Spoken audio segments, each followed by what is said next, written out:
شايف علبه البونبوني دي؟ استنى كده، لازم ادي لك واحده، مش هسيبك كده.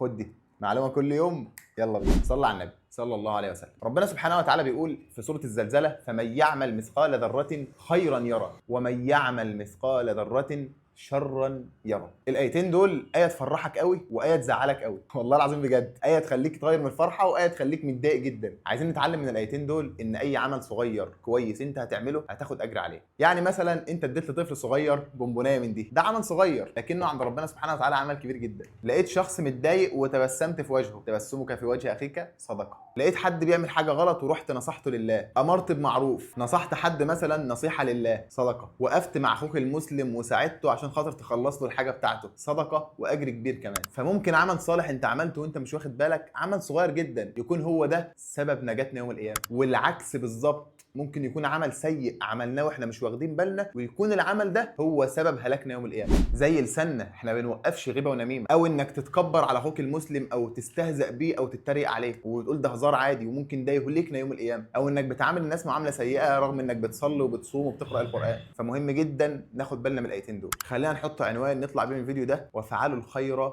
لعلكم تفلحون. انا خالد شريف بقدم معلومات كل يوم. لايك وفولو، استنى معاك الجاي وابعت لي عشان خاطر ابعت لك بونبونايه. سلام.